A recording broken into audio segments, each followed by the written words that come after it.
Hi folks, welcome to the Prepared Homestead. This is Travis. Thank you all for stopping by to watch. Well, it's going to be an exciting weather day here in the Ozarks, especially where I'm at.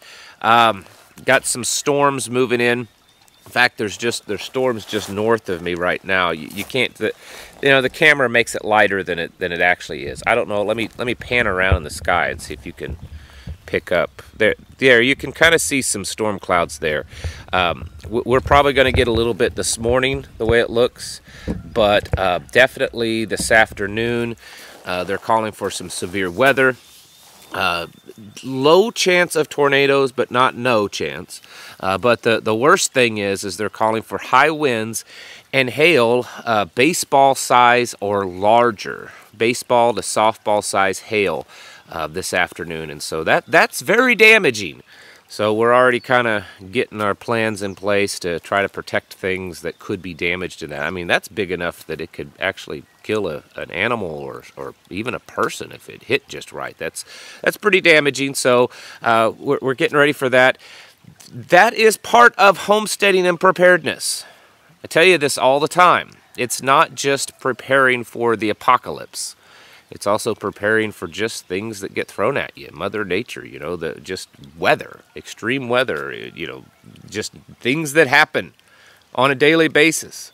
And we have to have a preparedness plan in place, because not only could they happen now, but they could most certainly happen in the future when there's no safety net of society. There's no safety net of a system, of hospitals, medical care, of utilities, law enforcement, all those kind of things that we're so used to now having. They just may not be there at some point, and so we have to have a plan in place to deal with those things when they happen.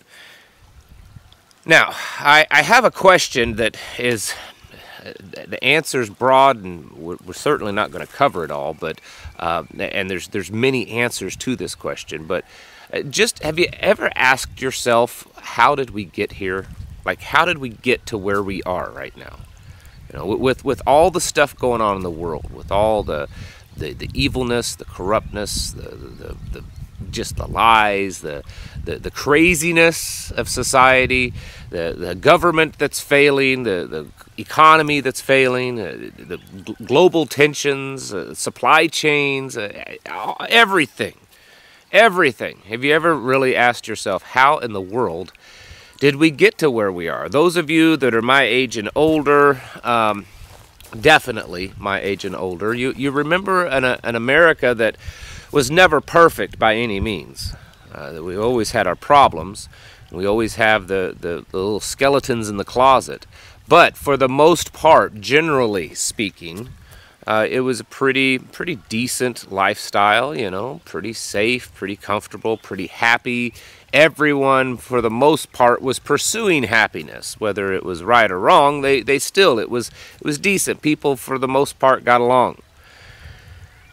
And then now we are where we're at today. And I just wonder if anyone's ever asked themselves the question of, how did we get to where we are today? Well, I have some answers, not all the answers, of course. I think number one is that, and this is the biggest one, is we've become a godless nation. We've turned our back on our Creator. And I'm not saying that America and Americans have always been such God-fearing, devout, believing, Bible, living people. But for the most part, generally speaking, we were.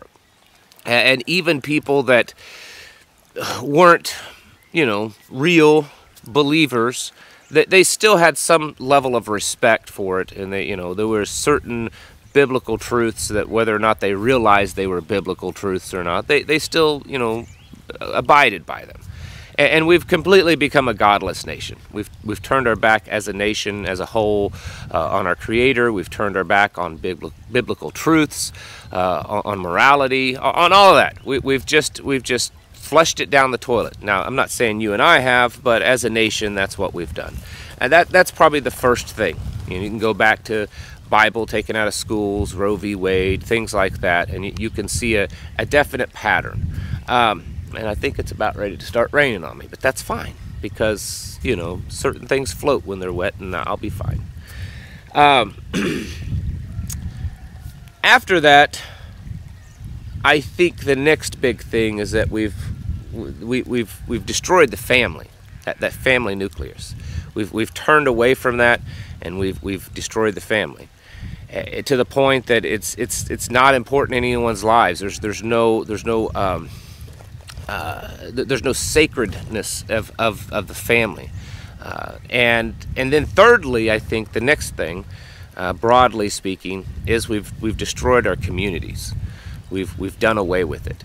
Now, I know that this is a subject that has been a sore spot for a lot of people watching this channel, because over the last probably 6 months or so, I have really turned a lot of heavy focus on that we have to really start building our communities. And that I know that's a pretty broad term. It could be your MAG, your mutual assistance group, which is, 4 or 5 families that are going to ride out the storms together. They're all very like-minded. They're probably all believe spiritually very similarly, and they're gonna stick together, and they're gonna ride it out. Could be literally just your family. It could be you and your neighbors around you. It could be the actual real-world community that you live in. Maybe a neighborhood or a small town or just a small area out in the country. The point is that we've completely destroyed community, and that is really, your relationship with God, the family, and the community is the building blocks of successful civilizations. It just is, and so we've taken those 3 main things and we've completely destroyed them in this culture, in this nation. And then from there on, you could certainly point out all of the legal differences and things that we've compromised on, and woke ideologies, and all these other things that we've allowed into our society, of course, has paved the way to our destruction. But I think that those 3 things that I mentioned are probably the most paramount things that's happened. And again, I know I talk about it a lot. And I know that there are many of you that just think it's ridiculous. They think that, people around us are untrustworthy, they're awful. All we have to do is just plan for the very worst thing, make sure that our rifle skills are the best, and that we're gonna sit there and we're gonna wait till the danger comes at our doorstep, and we're gonna fight our way out of it, or we're gonna go out in a blaze of glory.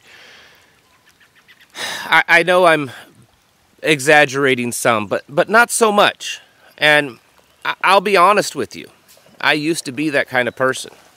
I used to be that kind of person that was, kind of that lone wolf mentality. I'm naturally an introvert. I know some of you might find that shocking, but I'm naturally an introvert. And for me, it just, locking myself and my family on our property and saying, we're going to build the walls up, we're going to, shut the castle door, and we're just going to ride out the end of times here. That was me, we're going to fight our way out of it. That was me. And I came to a revelation at some point in the past that there has to be more than that. That, number one, that's not a successful plan. Number one, if that's your plan, and if things got to that point, it's a fatal plan. It really is. I don't care how cool you are, how great you are, how skilled you are, what kind of equipment you have, how much stockpiles of ammo you have. That's going to be that's just not going to work. And there's no guarantee that the way things are going that it will necessarily end up in some broad-scale resistance that, brings us back to the days of glory of the early American patriots. That's not guaranteed. And so many people, I worry and bothers me that they're focusing on that one aspect of prepping, and they're missing all the others that's very important. And then when I started to kind of realize that there was more to this, and that I was kind of not focusing on the things that I should, I realized that biblically speaking, that community is really where it's at. Yeshua said that all of the law, all of the Torah, could be summed up in 2 things, and that's loving God, loving the Father, and then loving your brother. And that doesn't fit very well with I'm going to just lock myself onto my property or in my bunker and, you know, to heck with the rest of the world, and I'm just going to survive here and let all the zombies die off, because it doesn't fit with that. We're supposed to endure to the end, but we're also supposed to be fishers of men. We're supposed to shine our light in this world and to make a difference and to change lives. And so that's when I realized that community is so important. And I get it. I get it that I live in an area where people are most traditionally conservative. They're kind of got a prepper slant to them. Most people, you know, kind of are already self-sufficient to some extent where I'm at, because it's just the nature of where I live. I get that that's different than where a lot of you are at. But I'm convinced that there's still good people out there, and I'm convinced that we still have to work with others, because this idea that this lone wolf or lone wolf family or whatever it is going to be the only way to survive, I'm very confident in saying that that's not a good survival plan. And so you're going to have to get out of your comfort zones. That's why I've talked about community so much. I've talked about it to the point that it's actually hurt my channel. My views have gone down. You know, the revenue has gone down. I've had to make choices of whether to stick with my principles or just make content that entices people to watch it, like many others. That's just it's scary and it's intense and it's emotional, so I'll watch that. This is one of those topics that most people just glaze over. They don't want to hear, because they don't think it's possible. They've bought into this lie that other people around you is a bad idea, that depending on other people, that even to the point of making yourself vulnerable to other people, because that's really what community is. There's a certain level of vulnerability that you're allowing yourself to have so that you can build a group of people, so that you can be together with others and work with others. And we're being told over and over again, whether it's by the far left and the government during the COVID pandemic, that, you know, isolate yourself and don't have anything to do with anyone, or whether they'll tell you that through media and social media, that, you know, not having contact with your neighbors, everybody around you is dangerous. That's what they show all the time. All the way to the other side, where even the conservatives and the preppers and stuff are telling you the same story, that people around you are dangerous and that they're gonna, you know, stab you in the back, and don't trust them and don't have any relationships with people around you. We have to get past that. Yes, people are dangerous. Yes, someone can stab you in the back. All that stuff is absolutely true, but that you can't throw the baby out with the bathwater. We have to do the best that we can to find other people around us and to build that community. That's been the main focus here. That's what we've been doing for the last 4 years with our meetings, which, if you're interested in coming to the next one, it's the 24th of this month. It's not the last Sunday. It's the 24th of March. 24th of March, same time, same place, 24th of March. Come to our meeting. We'll be talking about gardening and growing and planting and all that kind of stuff this meeting. But that's what we've been doing for 4 years. And now we've reached out beyond our group, community group, into the actual real world community around us. And things are going great too. You know, the connections and the relationships that we're building with the fire department, with just farmers and landowners and business owners, and then just people around here.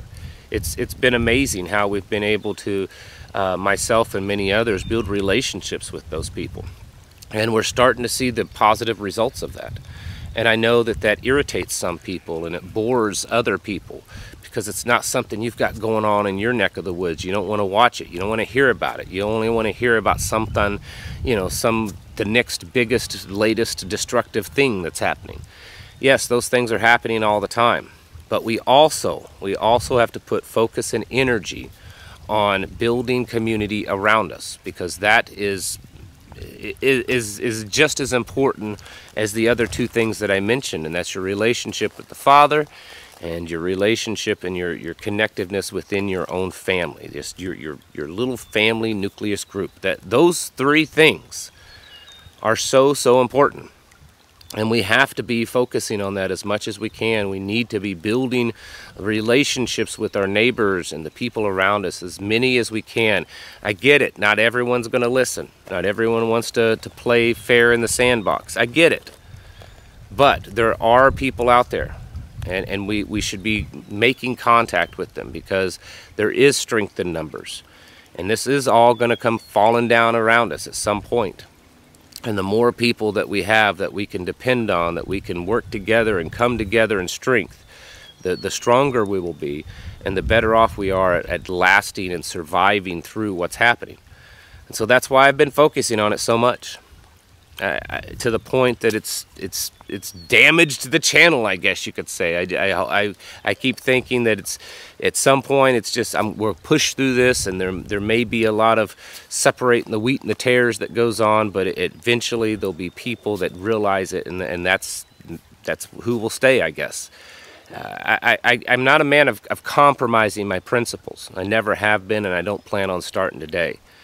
And I believe that this is important. Yes, all the other stuff is important. How to plant tomatoes is important.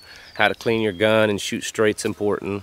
You know, how to do this and that's important. But you know what? There's lots and lots of content on YouTube talking about those things. You can find 10,000 videos on how to plant a tomato, and you can find just as many on how to use a rifle. How many of them are talking about this, though? Very, very few, if any.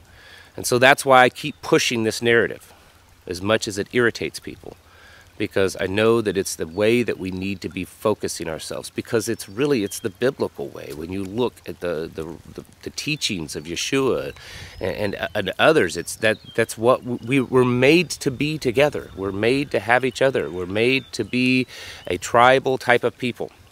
And we need to be working on those relationships with others around us, so that we can be prepared even more so to ride out the coming storm. Folks, you need to get your houses in order and to prepare yourselves mentally, physically, and spiritually. Thanks for watching, and I'll catch you in the next video.